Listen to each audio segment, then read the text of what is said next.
నమస్తే. సుమన్ టీవీ సగర్వంగా నిర్మిస్తున్నటువంటి కార్యక్రమం పద్మవ్యూహం.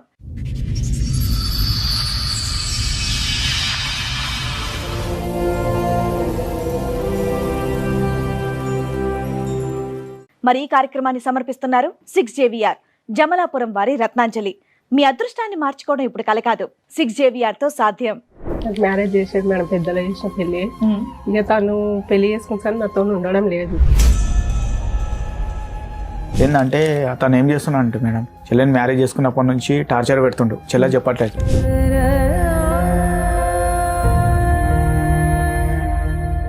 నాకు ఏం లేదు మేడం, ఇప్పుడు అందరు వాళ్ళు బయట పడ్డారు మేడం. నా వల్ల ఫస్ట్ టార్చర్ చేస్తుంది మేడం. మమ్మీ చూసి పెరాలిస్ వచ్చింది, డాడీ స్ట్రోక్ వచ్చి చనిపోయాడు.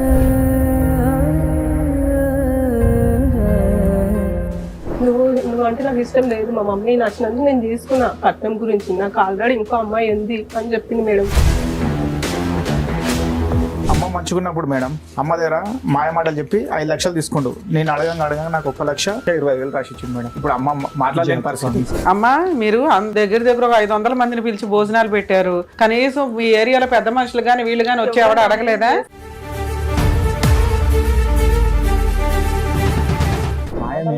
మేడం ఏంటంటే మా పరిస్థితి ఏంటంటే మేడం, మా మమ్మీ చూస్తే అట్లా మా మమ్మీని చూసుకోవాలి మేము. నేనేమో ఆటో నడుపుతా మేడం, కిరాయి ఆటో నడుపుతా. చూసుకుంటాడు మేడం. ఇప్పుడు ఒక్క అమ్మ తీసుకుని ఉన్న డబ్బు అంతా ఆయనకి ఇచ్చిరు. ఆ డబ్బు ఇస్తలేడు, ఇక్కడ నాకేం న్యాయం చేస్తలే మేడం. నాకు విడాకులు అని తెలియజేస్తుంది.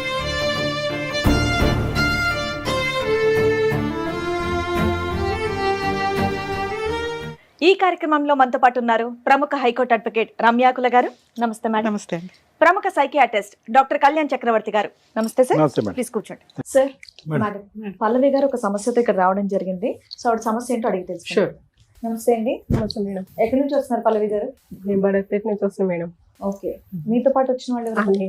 మీ బ్రదర్. మీ పేరు? శివ మేడం. శివ గారు, చెప్పండి దేని గురించి వచ్చారు ఇక్కడికి, ఏంటి మీ సమస్య? నాకు మ్యారేజ్ చేసేది మేడం, పెద్దలు చేసిన పెళ్ళి. ఇక తను పెళ్లి చేసుకుంటాను, నాతో ఉండడం లేదు. ఎన్నేళ్ల క్రితం అయింది మీ పెళ్లి? నాకు ఇప్పుడు 4 సంవత్సరాలు. 4 years అవుతుంది. 4 years. October 17, 2022 madam. ఓకే. ఏం చేస్తాడు అతను? అతను ఇంతకుముందు గుల్కుల్ హాస్టల్లో చేస్తున్నా మేడం. అందులోకి మానేశాడు. ఏంటంటే అతను ఏం చేస్తున్నా అంటే మేడం, చెల్లెని మ్యారేజ్ చేసుకున్నప్పటి నుంచి టార్చర్ పెడుతుండు. చెల్లె చెప్పట్లేదు. అంటే డాడీకి కరోనాలో 2 కళ్ళు పోయినాయి మేడం. మా డాడీకి చూపు లేకుండా డాడీకి. అయితే ఏంటంటే మేడం, ఇక మా ప్రొసీజర్ అంతంతనే ఉంది. ఏం చేసినంటే మేడం, ఇక సంబంధం ఏంటంటే మా అత్తమ్మ వాళ్ళ త్రోన్ వచ్చింది బాలాపూర్ నుంచి. వాళ్ళ అమ్మమ్మ వాళ్ళు చూశారు. చెల్లికి ఏంటంటే చెల్లి మంచిగా ఉండాలి, మేము బయట ఉన్నా సార్ అన్నట్టు ఇల్లాంబి పెళ్లి చేసినాం మేడం. ఇల్లాంబి పెళ్లి చేసినాము. ఇప్పుడు అందరు వాళ్ళు బయట పడ్డారు మేడం. నా వల్ల ఫస్ట్ టార్చర్ చేస్తుంది మేడం. మమ్మీ చూసి పెరాలిస్ వచ్చింది, డాడీ స్ట్రోక్ వచ్చి చనిపోయాడు. వల్ల డాడీ స్ట్రోక్ వచ్చింది మేడం. ఇప్పుడు అందరూ వెళ్ళి వదిన వేసుకొని తిరుగుతుంది మేడం. ఎక్కడ పోయినా న్యాయం అయితే లేదు. అంటే పిఎస్కి వెళ్ళినాం మేడం, పెద్ద మనుషులలో మాట్లాడినాం. ఎక్కడ వాడు ఏంటంటే సార్, వాళ్ళు ఏం చేశారంటే మొత్తం గ్లామింగ్ చేశారు. వాళ్ళ అమ్మమ్మ వాళ్ళకి ఇట్లా వేరే అమ్మాయితో లవ్ లో ఉన్నాడు అతను. ఫోర్స్ఫుల్ మ్యారేజ్, కట్నం కోసం పెళ్లి చేస్తారా? కట్నం గురించి పెళ్లి చేసుకుంది మేడం. ఈ ప్రేమ వ్యవహారం అనేది పెళ్లికి ముందే ఉంది ఆల్రెడీ. ఏంటంటే వాళ్ళ అమ్మమ్మ వాళ్ళు ఎలా తెలుసో తెలుసుకోవచ్చా? మాకు ఎలా తెలుసు అంటే సార్, ఇప్పుడు మ్యారేజ్ అయినాక చెల్లెని టార్చర్ పెడుతుండు. టార్చర్ పెట్టి 2-3 సార్లు కొట్టి పంపిస్తే. ఎన్ని రోజులకి పెళ్ళైన వెంటనేనా? పెళ్ళైన నెల నుంచి టార్చర్ మేడం. మీకు పిల్లలు గానీ ప్రెగ్నెన్సీ గానీ? నా దగ్గరకు అసలు రాకపోతుండే మేడం. తను ఇంకా కొడుతుండే. నువ్వు అంటే నాకు ఇష్టం లేదు, మా మమ్మీ నచ్చినందుకు నేను తీసుకున్నా. కట్నం గురించి నాకు ఆల్రెడీ ఇంకో అమ్మాయి ఉంది అని చెప్పింది మేడం. ఇంటికి రాకపోతుండే మేడం, మస్తు టార్చర్ చేస్తుంది మేడం. వాళ్ళ మమ్మీ ఏమంటుండే, నువ్వు బాయకాడ వచ్చినా అడవేమో అనుకో, నేను అత్తయ్య ఫోన్ ఇవ్వవా అమ్మ బాగా చేసేసంటే ఏమొద్దు ఆడేనా అనుకుంటా, నువ్వు తిని పనుకోవచ్చు. పెళ్ళిని ఎన్ని రోజుల తర్వాత చెప్పాడమ్మా నాకు వేరే అమ్మాయి ఉంది అని? నెల రోజులకి. ఫస్ట్ నెల రోజులు బాగున్నారా? పోనీ దగ్గరికి రావడం గానీ? దగ్గర ఏం లేదు మేడం, దూరం. అప్పుడే నువ్వు ఆల్రెడీ వీళ్ళకి చెప్తావు కదా దగ్గరికి రావట్లేదు, ఫస్ట్ నైట్ జరగట్లేదు అని. చెప్పిన మేడం, చెప్పిన ఊట్లా ఇంకా ఆయన నాకు ఇష్టం లేదు, నేను దూరం ఉంటా, ఫస్ట్ నైట్ కి వెళ్ళినా కూడా నేను ఏం చేయాలి అన్నాను. ఏం చేస్తూ ఉంటాడమ్మా అతను? ఇప్పుడైతే ఖాళీగానే ఉంటుంది మేడం. అప్పుడు ఏం చేసేవాడు? అప్పుడు గురుకుల హాస్టల్ జాబ్ చేసేది. ఏమైనా కట్నం ఇచ్చారా మీరు? 3 లక్షలు ఇచ్చాం సార్. 3 లక్షలు కట్నం ఇచ్చాము. 8 తులాల బంగారము అన్ని పెట్టించాం సార్. 3 లక్షలకి ఇల్లు అమ్మేశారా మీరు? అంటే 3 లక్షల కంటే మేడం, ఇప్పుడు ఏంటంటే మేడం, మేము ఏం చేసామంటే ఇల్లు అమ్మి అతను కట్నం పెళ్లి గురించనే ఇల్లు అమ్మాం మేడం. గ్రాండ్ ఎంత అమ్మారు ఇల్లు? నేను 22 lakhs అమ్మా మేడం ఇల్లు. ఏం చేశారు మిగతా డబ్బులు? ఆయనకు 8 తులాన్నర బంగారం పెట్టాం మేడం. ఆ.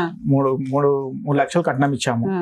ఇక మిగతా అన్ని విధాలు అన్ని పెట్టించినాం మేడం. బాసాన్లు అన్ని వాటికి ఎంత ఖర్చు అయింది? మొత్తం కలిపి ఒక 5 లక్షలు 6 లక్షలు. మిగతా డబ్బు అంతా ఏం చేశారు? మిగతా డబ్బు మమ్మీ ఆయన మళ్ళీ మిత్తి నడిపిస్తాని మేడం. మమ్మీ దగ్గర 5 lakhs తీసుకున్నాడు మేడం. గ్రాండ్ గానే చేశారు కదా. గ్రాండ్ చాలా గ్రాండ్ గా చేశారు. బాలాపూర్ లో యాలాలి బాలరెడ్డి గార్డెన్ మేడం. 1,00,000 మేడం కల్ ఫంక్షన్ హాల్ కి మొత్తం పెళ్లి డిన్నర్ ఒకతాన. అయితే వాడు అమ్మ మంచుకున్నప్పుడు మేడం అమ్మ దగ్గర మాయ మాటలు చెప్పి 5 లక్షలు తీసుకుండు. నేను అడగంగా నాకు 1,20,000 రాసిచ్చిండు సార్. ఎప్పుడు ఇది పెళ్లికి ముందా? పెళ్లి తర్వాత పెళ్లి తర్వాత 5 లక్షల మమ్మీ దగ్గర అమౌంట్ ఉన్నాయని తెలిసి 5 లక్షలు తీసుకుని నాకు 1,20,000 రాసిచ్చిండు మేడం. ఇప్పుడు అమ్మ మాట్లాడలేని పరిస్థితి.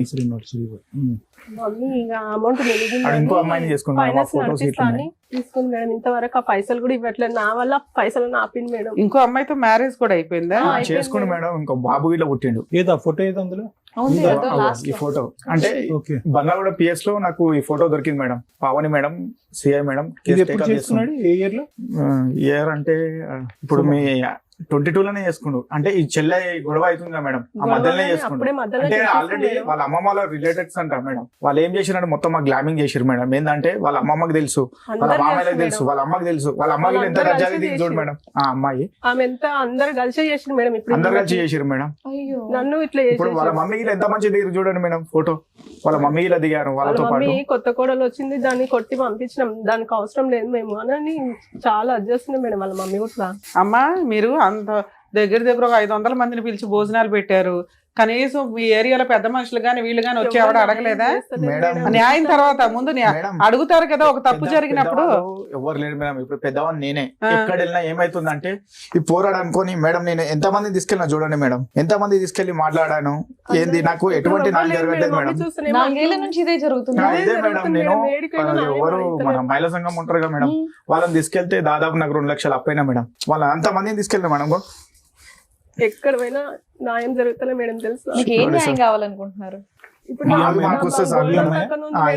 నాకు ఒక్కటి ఏం కాదయ్యా, మీకున్న పెద్ద మనుషులకి గాని ఎవరికైనా గాని బేసిక్ సెన్స్ ఇక్కడ ఆల్రెడీ దగ్గర 1,20,000 ఒక ప్రామిసరీ నోట్ రాశాడు. నువ్వేదో 5 లక్షలు చెప్తున్నావు గానీ నాకు అది రాసిచ్చిండు మేడం. నేను అడిగితే అవును 22 ఆగస్టులో రాసిచ్చాడు.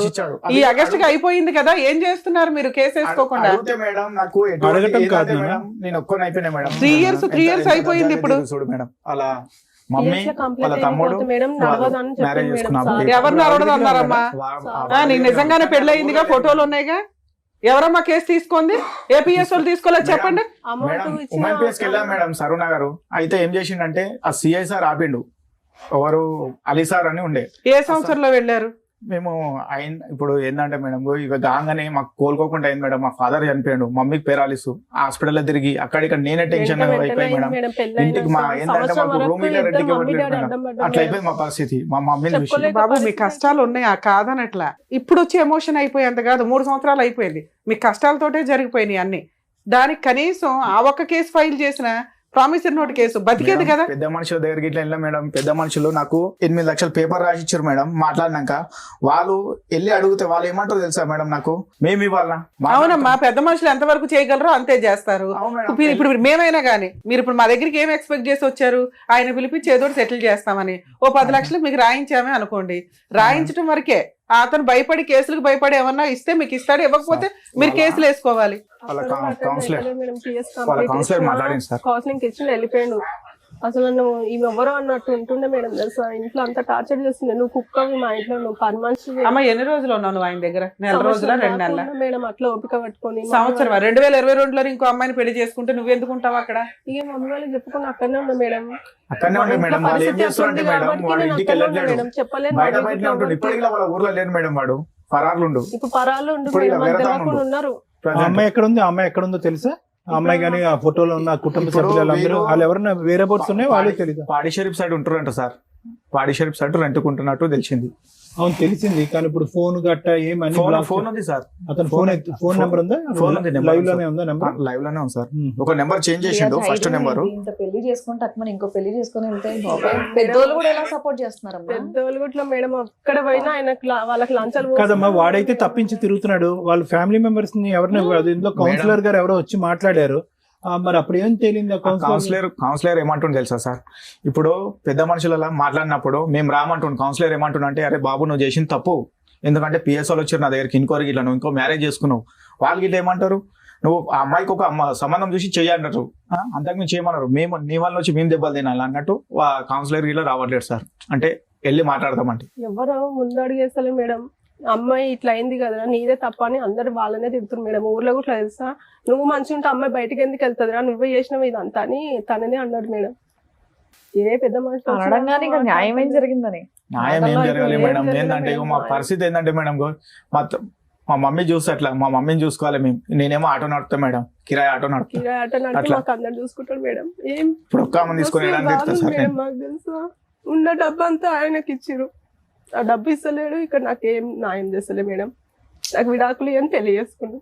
ఆఖరిసారి ఎప్పుడమ్మా మీరు ఇద్దరు కలిసి ఉన్నది, మాట్లాడుకున్నది, కలిసి ఉన్నది? కలిసి అస్సలు లేరా? మొదటి రోజు కాడి నుంచి నువ్వు దూరంగానే ఉన్నావా?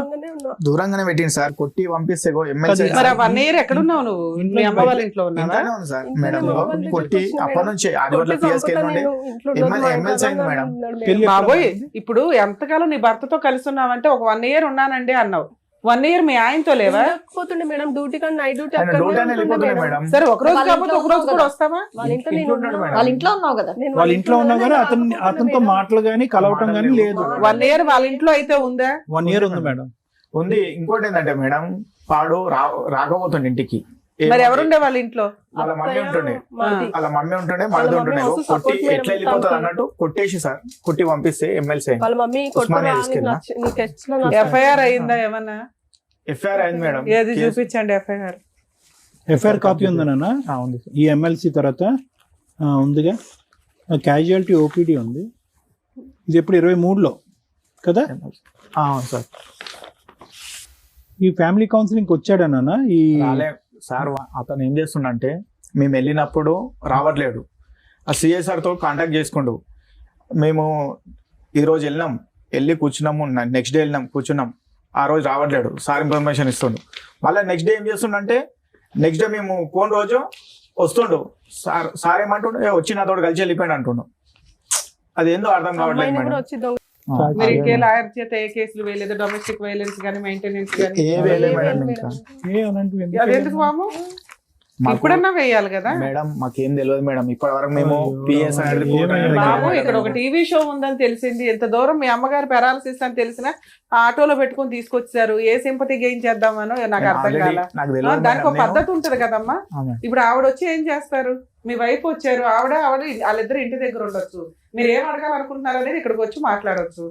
అందరి దగ్గరికి పేపర్లు ఇవి అవి వేసుకుని వెళ్తున్నారే తప్ప రిజల్ట్ ఏంటి అనేది ఒక స్టేజ్ లో, 2వ స్టేజ్ లో అర్థమైపోవాలి కదా. 3 years 4 years ఈ రోజులో తెలియకపోవడం ఏంటి సార్? లా అనేది యూట్యూబ్ చూస్తున్నా తెలుస్తుంది, తెలియకేం కాదు, వీళ్ళకి ఊరికే అయిపోవాలి నిమిషాల్లో. కాదు మేడం, ఆల్రెడీ మాకు ఏం చేశారంటే, వాళ్ళు మధ్యలో ఉన్న వాళ్ళు ఏం చేశారంటే మాకు అక్కడనే ఆపారు మేడం. ఇప్పుడు మేము మహిళా సంఘం వాళ్ళతో మాట్లాడాం కదా, మహిళా సంఘాలతో ఆపారు, ఒక 2 నెలలు ఆపారు, తర్వాత 2 నెలలు ఇదే, తర్వాత పెద్ద మనుషులు ఆపారు, 2 నెలలు ఆపారు, తర్వాత ఇంకో పెద్ద మనుషులు వెళ్ళారు, 2 నెలలు ఆపారు, పోలీస్ స్టేషన్ కి వెళ్ళారు, 3 నెలలు ఆపారు, ఉమెన్ పిఎస్ కి వెళ్ళారు, 2 నెలలు ఆపారు. మేడం మా ఫాదర్ చనిపోయింది మేడం మధ్యలో, మా మమ్మీ. ఆ తర్వాత సంగతి చెప్తున్నా, ఈ 2 years పంచాయతీ చెప్తున్నా. కౌన్సిలర్ వచ్చారు, 2 నెలలు ఆపారు, తర్వాత ఏంటి? అన్ని అయిపోయినాయిగా. ఈ టీవీ షోకి రావడానికి ముందు ఆ క్లైమాక్స్ కి మధ్యలో ఏం చేశారు చెప్పండి? మధ్యలో అంటే మేడం కోర్టుకే తిరుగుతున్నాం మేడం, జడ్జి మేడం. ఏ కోర్టుకి తిరిగారు? ఏం కేసు? 498 కేసు మీరు తిరగాల్సిన పని లేదు, మీరు అడ్డంగా మోసపోయారు, మాకు అర్థం అవుతుంది. ఆ పెద్ద చీటర్ చేతిలో పడ్డారు. ఆ కుటుంబం అక్కడ అంత సీన్ లేదు, ఇక్కడ మీ దగ్గర అంత సీన్ లేదు. ఏదో ఒకటి జరిగి మీకు 8 లక్షలు ఇవ్వడానికి వాళ్ళ దగ్గర ఏమున్నాయి? వాళ్ళ దగ్గర 8 లక్షలు ఇచ్చారు. మరి మీ ఏరియాలో పెద్ద మనుషులు 1 ఎకరం మీరే వాడుకోండి అని మిమ్మల్ని అనలేదా? ఏం మాట్లాడతలేదు. ఎందుకు మీకెందుకు న్యాయం చేయట్లేదు? ఇంత ఎవిడెన్స్ ఉన్నాయి. మేము ఏంటంటే, మా తప్పు ఏంటంటే మేడం, మేము గైక్నార్లో ఉంటుండే ఫస్ట్, అక్కడ నుండి ఇల్లు ఇక్కడ తీసుకున్నాం, బడంపేటలో తీసుకున్నాం. అట్లా మాకేందంటే అక్కడ పెద్ద మనుషులు ఎవరు తెలియదు మేడం, మాత్రం ఎవరు రావట్లేరు.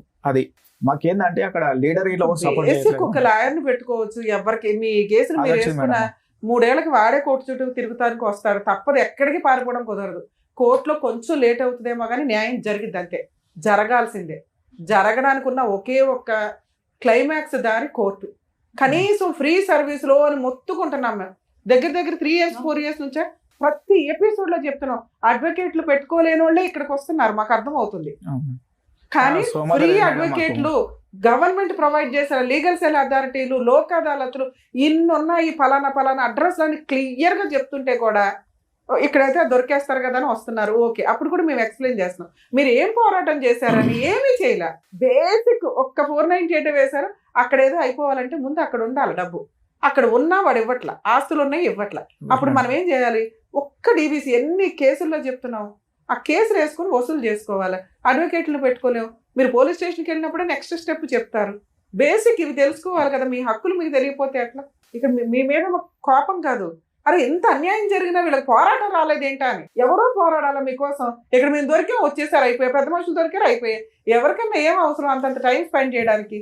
మీ కష్టం కోసం మీరే అరే కొంతకాలం మేము పోరాడాలి, మనకు ఒక లా రూల్స్ రెగ్యులేషన్స్ ఉన్నాయని మీరు అనుకోకపోతే ఎట్లా? వింటే మాకు బాధ చేస్తుంది. మేము ఇప్పుడే వచ్చేసో చేసేస్తామని మాటలు ఇస్తామని అనుకోకండి.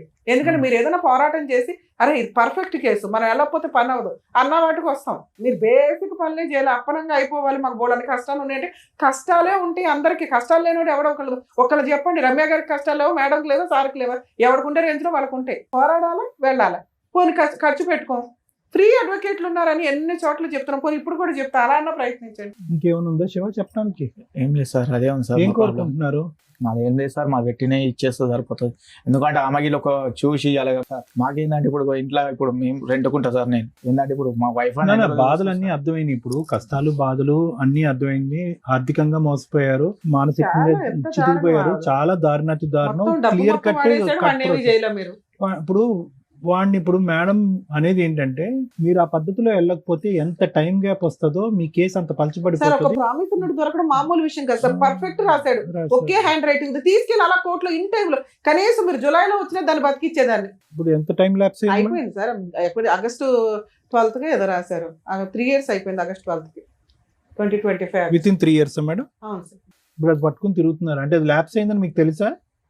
అది టైం ల్యాప్స్ అయిందని, దానికి 3 సంవత్సరాల వ్యాలిడిటీ ఉంటుందని తెలుసా మీకు? అది కూడా తెలియదు. వీళ్ళకి అన్ని తెలుసు సార్. అడ్వకేట్ పెట్టుకోలేక ఏ అడ్వకేట్ దగ్గరికి వెళ్ళాలి వీళ్ళని. అంటే ఏంటి ఖర్చు అవుతుందనా? అడ్వకేట్ ద్వారా ఖర్చు అవుతుంది.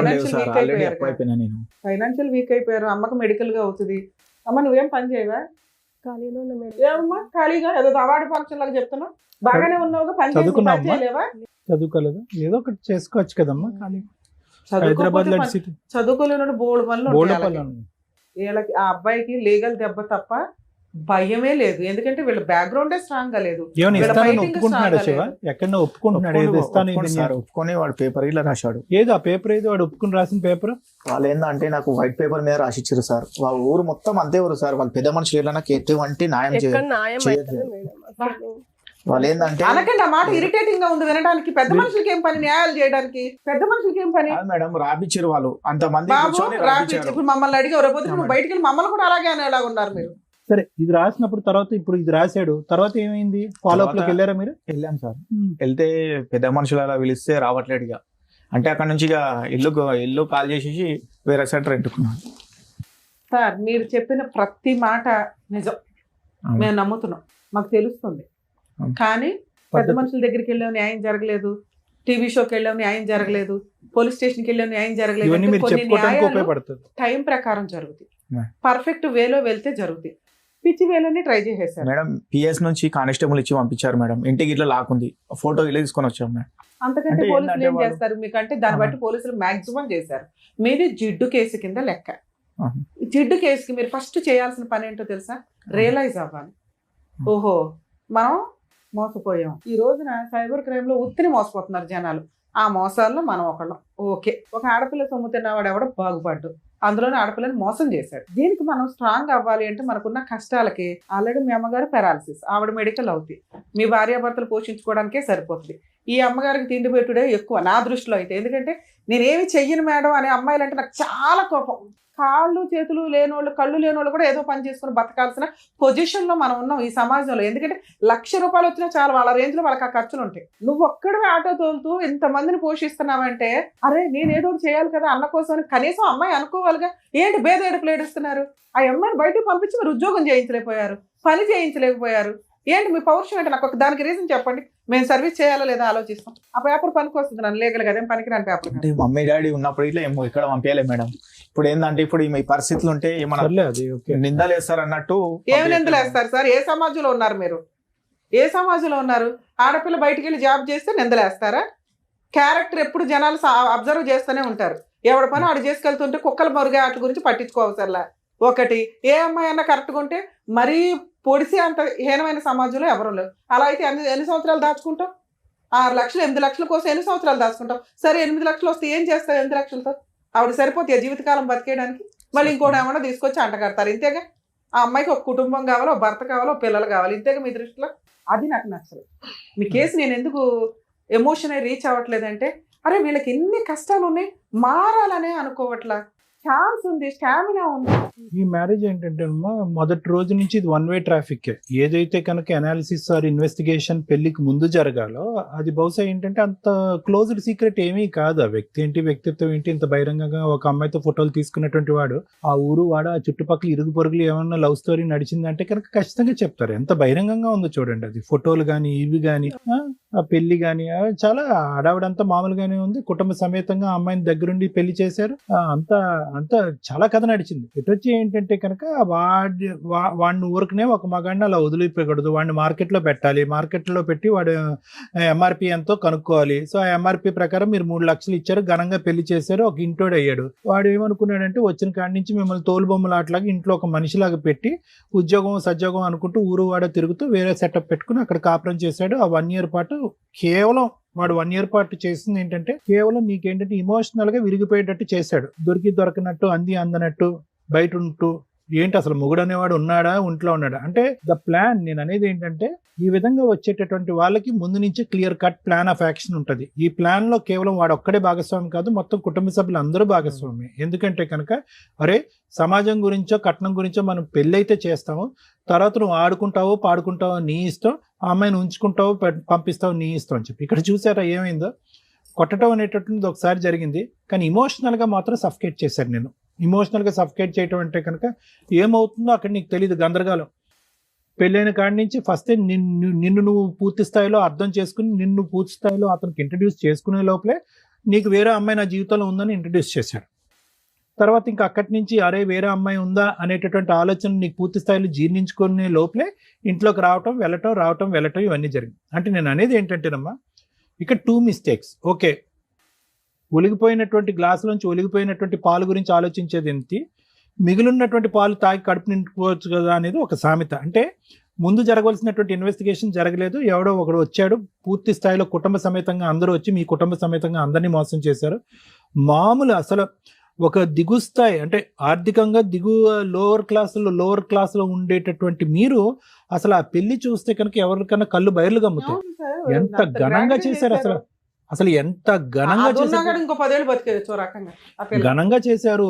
ఆ పెట్టుబడులు ఏంటి, ఆ పిలిచినటువంటి ఆ జనం ఏంటి, ఆ భోజనాలు ఏంటి, ఆ గ్రాండ్ గాలాలో ఆ పిక్చర్, ఆ ఫొటోస్ ఏంటి, అన్ని విధాలుగా చేశారు. అరే నాకు బాధ ఏంటంటే కనుక రమ్య మేడం గాని నాకు కానీ ఇంత ఘనంగా పెళ్లి చేసినటువంటి వాళ్ళు అరే ఒక ఇంట్లో ఉన్నటువంటి ఒక్క ఆడపిల్లకు వేరే ఇంటికి పంపిస్తున్నప్పుడు వాడు ఎలాంటి వాడు దొంగ, ఎలాంటి వాడు భూత, వాడి వెనకాతలు ఎవరున్నారు ఏంటి అనేటటువంటిది 1 సంవత్సరం ఎంక్వైరీ చేసుకున్నా పర్వాలేదు.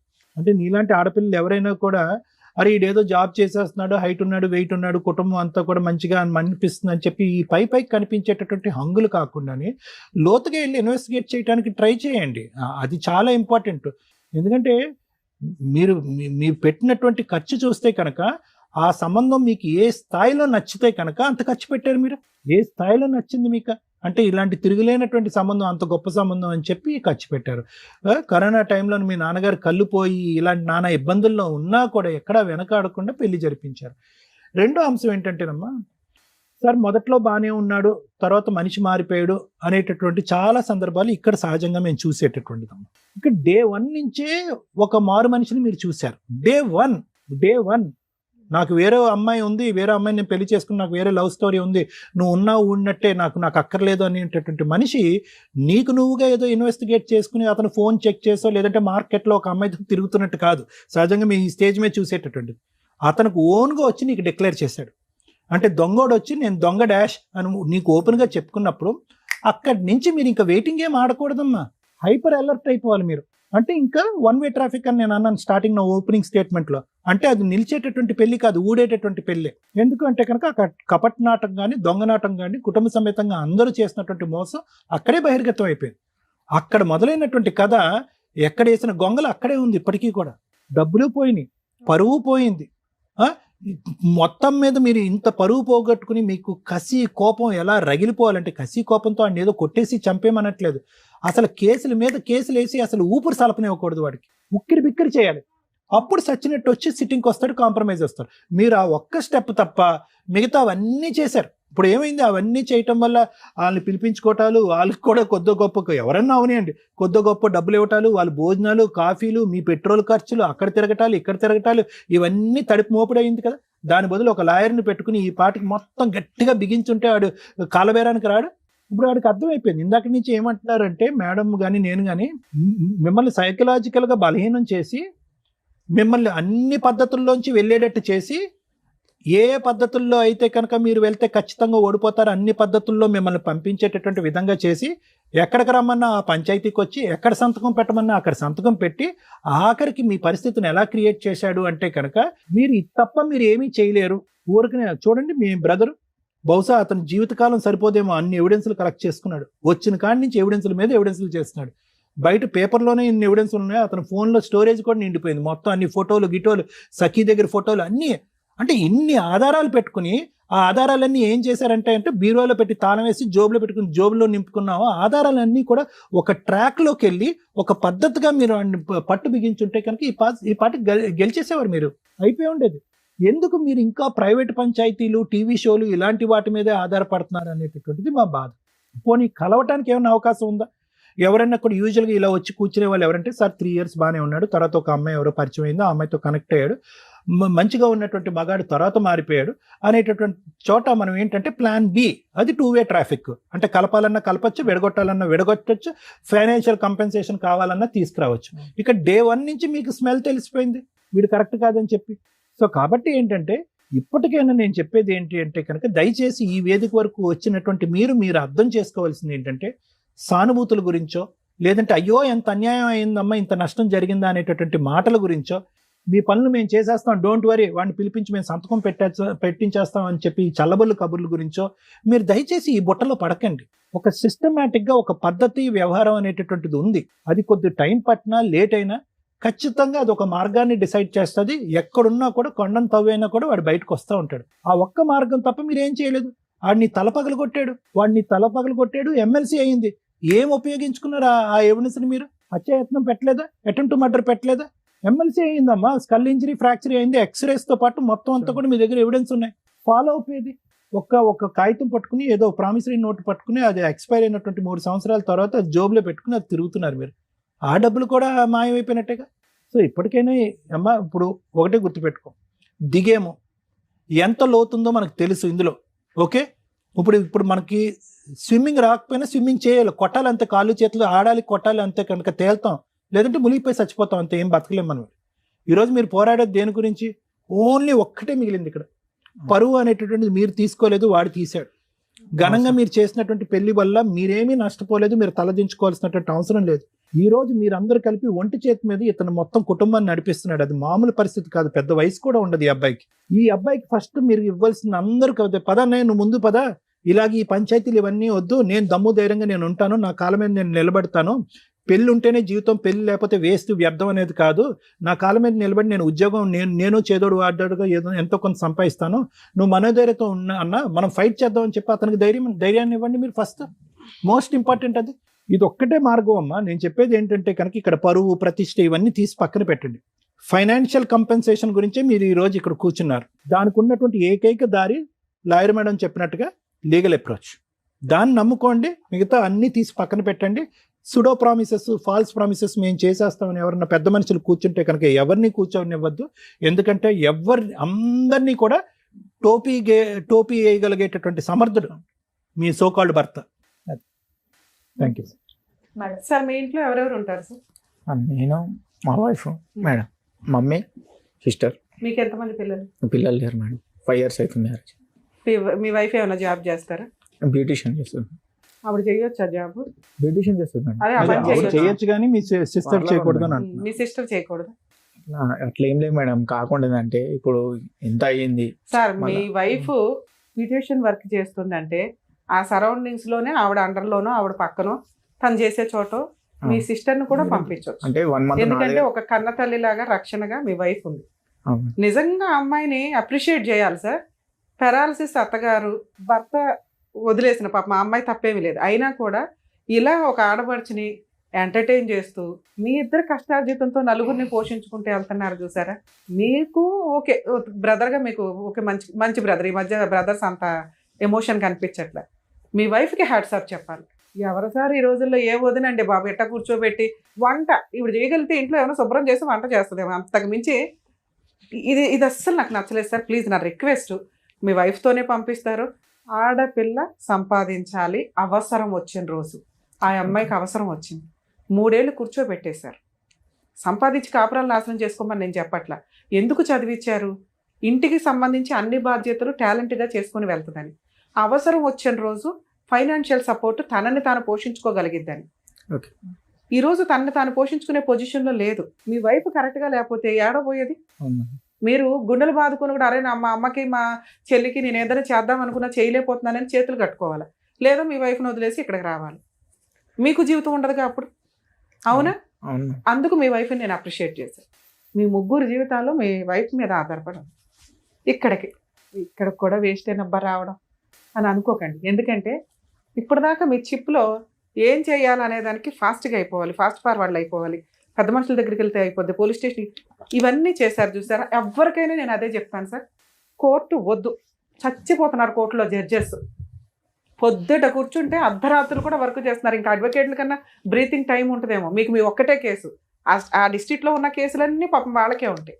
జడ్జి పోస్టుల కంటే దారుణమైన పోస్టు ఇంకేమీ లేదా అన్న భయం వేస్తుంది. ఎందుకంటే పాపం మొన్న మధ్య డిస్ట్రిక్ట్ కోర్ట్స్కి వెళ్తే కూడా 9 to 10 వరకు కూడా జడ్జిలు వర్క్ చేస్తున్నారు, లేడీ జడ్జెస్ కానీ జెంట్స్ జడ్జెస్ కానీ. అందుకని కోర్టుకి ఫ్యామిలీ కేసులే, మళ్ళీ మిగతా కేసులో కాస్త బ్రీతింగ్ టైం ఉంటుంది. ఈ ఫ్యామిలీ కేసు జడ్జెస్కి నరకం కనిపిస్తుంది ఒక రకంగా. అందరూ మంచోళ్ళే, అందరూ చెడ్డోళ్ళే. ఎవరికి న్యాయం చేయాలి, చట్టం ఏది ఉందో దాని ప్రకారమే వెళ్తూ ఉంటారుగా. కాబట్టి అక్కడ బర్డెన్ పెంచకుండా మీ ఏరియాలో మీ చుట్టాలా, మీ పెద్ద మనుషుల, లేకపోతే కుల పెద్దల, ఇలా కొంచెం ట్రై చేయగలిగితే 1-6 సిట్టింగ్స్లో సెటిల్మెంట్ అయితే ట్రై చేయండి. అవ్వలా అది జిడ్డు కేసు, లీగల్గా వెళ్ళాల్సిందే. అవును బై టైం పడుతుంది, 3 సంవత్సరాలు పడుతుంది ఖచ్చితంగా. 3 to 5 years అని ఫిక్స్ అవ్వండి. న్యాయం కావాలంటే పడుతుంది మరి. ఎందుకంటే మన ఒక్క కేసే కాదు కదా, అందరం అక్కడికే వెళ్తున్నాం. అర్థమవుతుందా?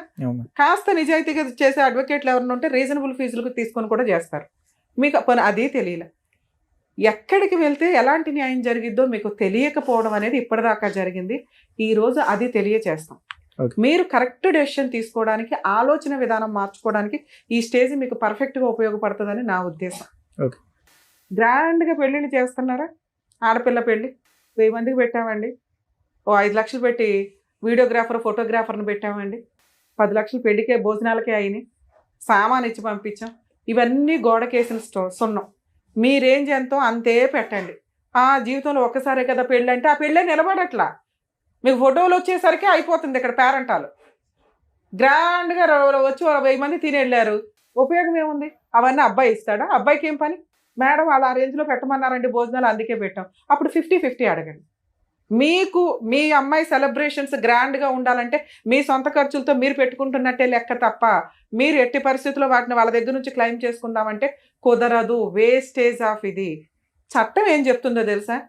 సాంప్రదాయాలను మీరు సింపుల్గా చేసుకొని రిజిస్టర్ మ్యారేజ్ చేసుకోండి అంటుంది. ఆ పని మనం ఎవడం చేయం. ఓకే, మనకు ముచ్చట సాంప్రదాయాలు అవన్నీ వెళ్తే బాగుంటుంది, బ్లెస్సింగ్స్ అలాగే చేద్దాం సింపుల్గా. మన తాహతి ఎంతో అంత. ఇల్లు అమ్మేసి ఆస్తులు అమ్మేసి చేసేది రేపటి రోజున రాకపోతే ఇదిగో చూసారా మానసిక క్షోభ. అవి రావాలని కాదు కదా మనం పెళ్లిని చేసింది, నిలబడాలని చేస్తాం. మరి వాటిని ఎట్లా క్లెయిమ్ చేస్తాం? డౌరీ, అసలు డౌరీ ఎందుకు వచ్చిందో తెలుసా? ఆ సిస్టమ్ ఇప్పుడు కాదు, సీతాదేవి దగ్గర నుంచి వచ్చింది. ఒకసారి పెళ్ళి అయిపోయి వెళ్ళిపోయినాక ఆ కుటుంబం స్త్రీ అయిపోద్ది కాబట్టి తను తన భర్త దగ్గర తలెత్తుకొని ఉండడానికి ఇక్కడ నుంచి కుటుంబం నుంచి పుట్టింటి నుంచి తీసుకెళ్లేది ఒక బ్లెస్సింగ్గా, ఇష్టంగా తీసుకెళ్లిన సారీ కాస్త నగలు కాస్త డబ్బు ఇట్లా కన్వర్ట్ అయ్యి డిమాండ్గా వెళ్ళిపోయి కిరసనాయిలు గ్యాస్ సిలిండర్లు చంపేసే స్టేజ్కి వెళ్ళింది. దానికి ఒక చట్టం, డౌరీ ప్రొహిబిషన్ యాక్ట్, అంత స్పెషల్గా తీసుకురావాల్సిన వచ్చిన పరిస్థితులు వచ్చినాయి.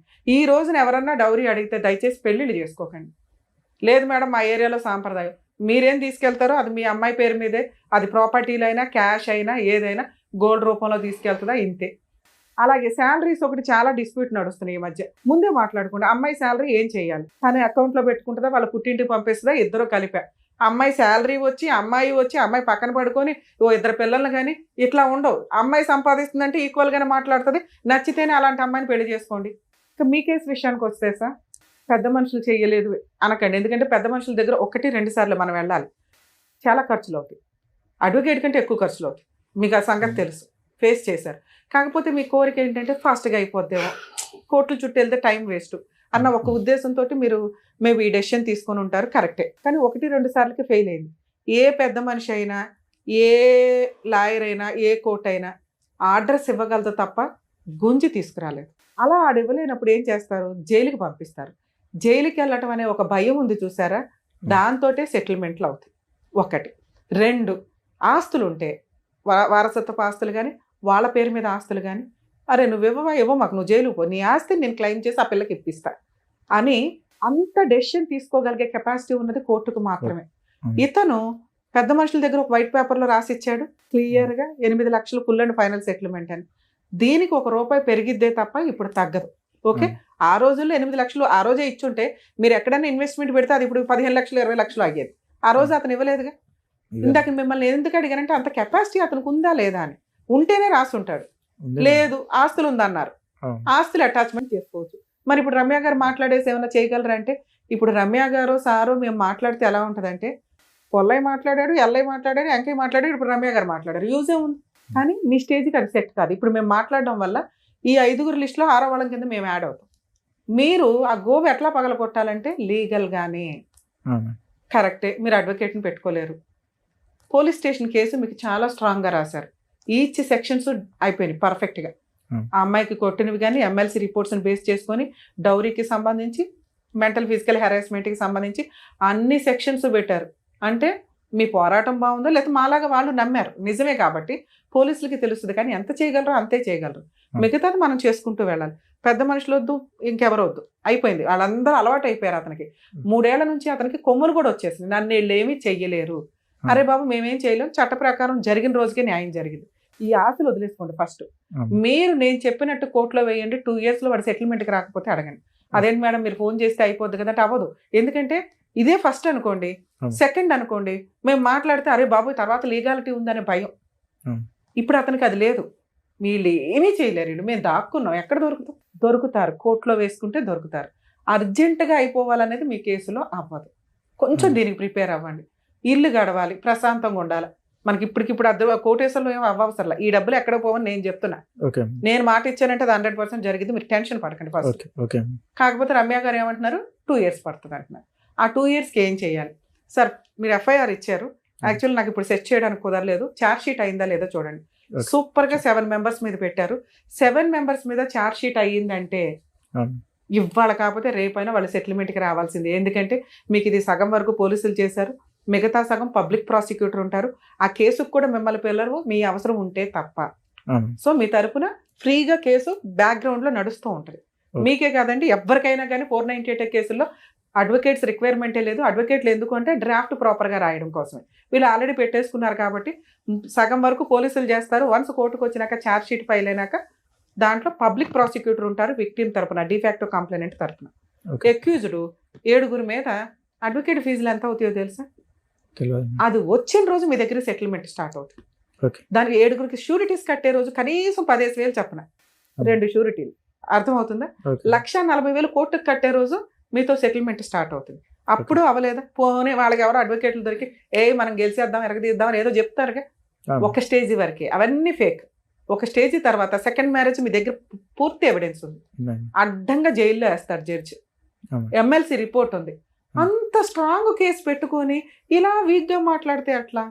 మీకు దాని పవర్ తెలియట్లా, తెలిసిన దాన్ని నాకు కోపం వచ్చింది. అందుకే అరే ఇన్ని ఎవిడెన్స్లు ఇంత పెట్టుకొని పిచ్చి మొక్కల్లా తిరుగుతున్నారు బాబ్ అని.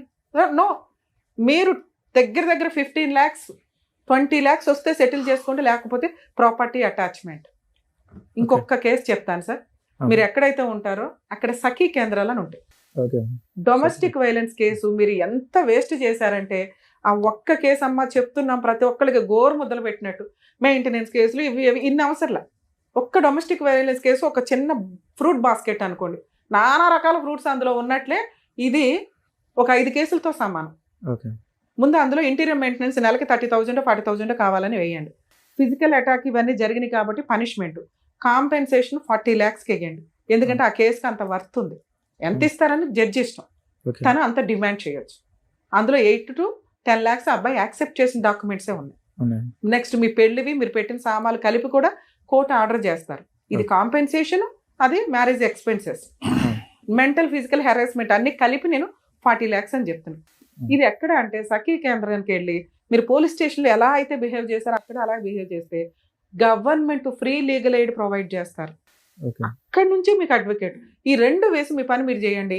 ఇలా పని చేయాలంటే సొసైటీ ఏమనుకుంటుందో, చుట్టుపక్కల అమ్మాయి ఏ తప్పు చేయలేదు సార్, ఈ రోజు అలాంటి అమ్మాయిలు దొరకట్లా మాకు క్యారెక్టర్ తోటి. ఎవరో ఏదో అంటారు గుచ్చుతారంటే ఎవరి పని అడుగుంది, వాళ్ళ పాపని వాళ్ళే పోతారు. అంత గబ్బును వేసుకుని వాళ్ళు తిరుగుతుంటే మనమేం అనలేంగా, అర్థం అవుతుందా? వాళ్ళు ఏదో అనుకుంటారు, వీళ్ళు ఎవడో చోపడు తిండి పెట్టరుగా. ఆ అమ్మాయిని గౌరవంగా జాబ్, నువ్వు జాబ్కి వెళ్తావు వెళ్ళవా, ఏదో ఒక పని, అసలు నెక్స్ట్ 1st తారీఖు నుంచి నువ్వు వెళ్ళావని చెప్పి నేను వినాలి ఆ మాట. ప్లీజ్ లేడీస్ ఇట్లా ఉండకండి తల్లి, అవసరమే లేదు. అన్ని పర్ఫెక్ట్ ఉన్నారు మీరు, మీ వదిలి చూసి నేర్చుకోండి. ఆ అమ్మాయి కుటుంబం కోసం వెళ్ళింది, ఆ పిల్ల బంగారం ఒక రకంగా. మరి మిమ్మల్ని తిట్టినా పడండి, ఎందుకంటే అంతే మీ కేసు అంతే.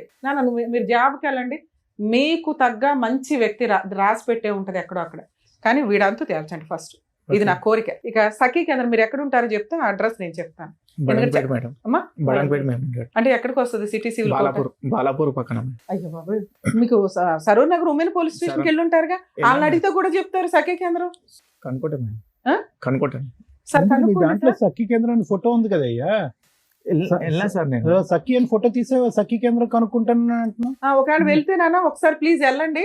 నేను ఇప్పుడు చెప్పినట్టు అక్కడ ఇది 498 ఈ పేపర్స్ మీ దగ్గర ఉన్న ఎవిడెన్స్ అంతా ఒక సెట్ పెట్టుకోండి, అన్ని కేసులకి కావాలి.